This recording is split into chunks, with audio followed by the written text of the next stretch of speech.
काम करते हैं, परंतु उनकी कलाई वैसे ही खुल जाती है जैसे छिपकर पाप करने वालों का पाप समय में रोग के रूप में प्रकट होकर उनकी पोल खोल देता है।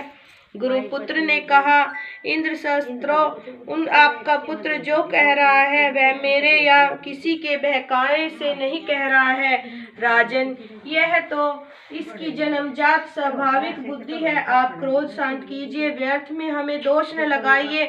नारद जी कहते हैं, युधिष्ठिर, जब गुरुजी ने ऐसा उत्तर दिया तब हिरण्यकशिपु ने फिर प्रहलाद से पूछा, क्यों रे, यदि तेरी ऐसी अहित करने वाली खोटी बुद्धि गुरुमुख से नहीं मिली तो बता कहाँ से प्राप्त हुई है। प्रहलाद जी ने कहा, पिताजी, संसार के लोग तो पिसे हुए को पीस रहे हैं, चबाए हुए को चबा रहे हैं। उनकी इंद्रियां वश में न होने के कारण वे भोगे हुए विषयों को भी फिर से भोग रहे हैं, संसार रूप घोर नरक की ओर जा रहे हैं। ऐसे गृहस्थ पुरुषों की बुद्धि अपने आप किसी के सिखाने से अथवा उनके ही ऐसे लोगों के संग से भगवान श्री कृष्ण में नहीं लगती, जो इंद्रियों से दिखने वाले ब्रह्मा विषयों को परम इष्ट समझकर मूर्खतावश अंधों के पीछे अंधों की तरह गड्ढे में गिरने के लिए चले जा रहे हैं और वेदवाणी रूप रस्सी के काम्य मर्गों के दीर्घ बंधन से बंधे हुए हैं। उनको यह बात मालूम नहीं कि हमारे स्वार्थ और परमार्थ भगवान विष्णु ही है। उन्हीं की प्राप्ति से हमें पुरुषार्थों की प्राप्ति हो सकती है। जिनकी बुद्धि भगवान के चरण कमलों को स्पर्श कर लेती है, उनके जन्म मृत्यु रूप अनर्थ का सर्वार्थ नाश हो जाता है। परंतु जो लोग अंकिंचित भक्त वत्सल प्रेमी महात्माओं के चरणों की धूल में स्नान नहीं कर लेते, उनकी बुद्धि काम्य कर्मों का पूरा सेवन करने पर भी भगवान वचनों का स्पर्श नहीं कर सकती। प्रहलाद जी इतना कहकर चुप हो गए। हिरण्यकशिपु ने क्रोध के मारे अंधा होकर उन्हें अपनी गोद से उठाकर भूमि पर पटक दिया। प्रहलाद की बात को वह सहन न कर सका। रोष के मारे उसके नेत्र लाल हो गए। वह कहने लगा, दैत्यों, इसे यहाँ से बाहर ले जाओ और तुरंत मार डालो। यह मार ही डालने योग्य है।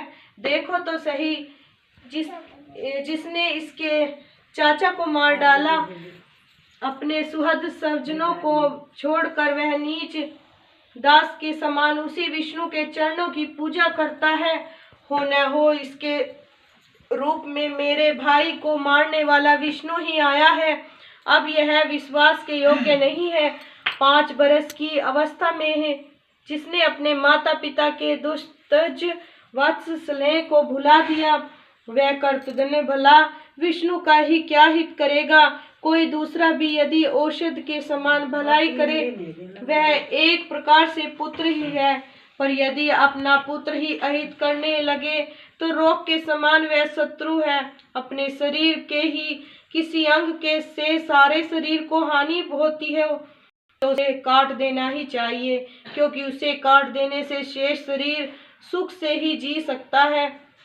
वह सर्जन का बाना पहनकर मेरा कोई शत्रु ही आया है। जैसे योगी की भोगलोप इंद्रियां उसका अनिष्ट करती हैं, वैसे ही मेरा अहित करने वाला इसलिए खाने सोने बैठने आदि के समय किसी भी उपाय से इसे मार डालो। जब हिरण्यकशिपु ने दैत्यों को इस प्रकार आज्ञा दी तब वह तीखी दाढ़, विकराल वदन, लाल लाल दाढ़ी, मूछ एवं केशों वाले दैत्य हाथों में त्रिशूल लेकर मारो काटो इस प्रकार बड़े जोर से चिल्लाने लगे। प्रहलाद चुपचाप बैठे हुए थे और दैत्य उनके सभी मर्म स्थानों में शूल से घाव कर रहे थे। उस समय प्रहलाद जी का चित्त उन परमात्मा में लगा हुआ था, जो मन वाणी के अगोचर सर्वात्मा समस्त शक्तियों के आधार एवं पार ब्रह्मा है। इसलिए उनके सारे प्रहार ठीक वैसे ही निष्फल हो गए जैसे भाग्यहीनों के बड़े बड़े उद्योग धंधे व्यर्थ होते हैं।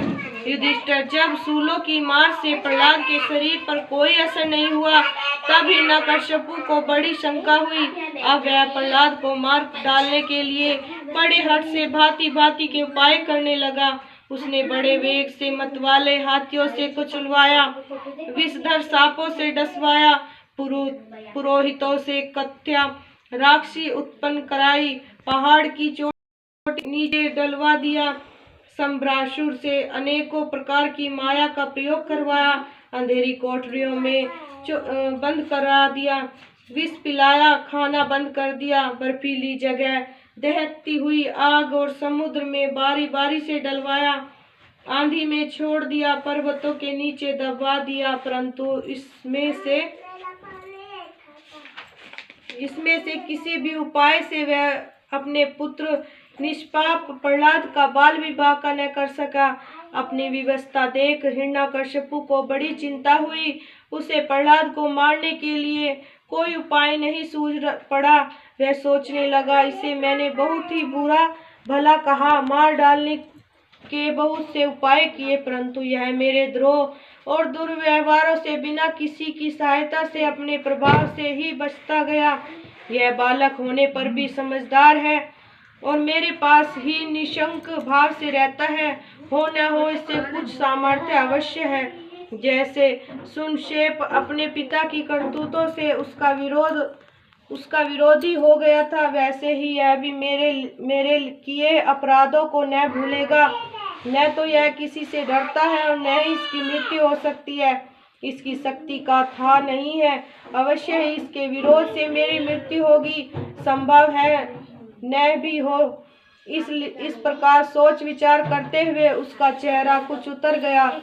शुक्राचार्य के पुत्र षंड और कर्ण ने जब देखा कि हिरण्यकश्यपु तो मुंह लटका कर बैठा हुआ है, तब उन्होंने एकांत में जाकर उससे यह बात कही, स्वामी, आपने अकेले ही तीनों लोकों पर विजय प्राप्त कर ली। आपके भौहें टेढ़ी करने पर ही सारे लोकपाल कांप उठते हैं। हमारे देखने में तो आपके लिए चिंता की कोई बात नहीं है। भला बच्चों के खिलवाड़ में भी भलाई बुराई सोचने की कोई बात है।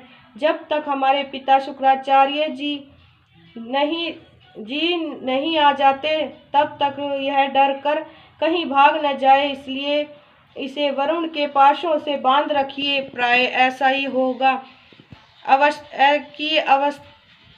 होता है कि अवस्था की वृद्धि के साथ साथ गुरुजनों की सेवा से बुद्धि सुधर जाया करती है।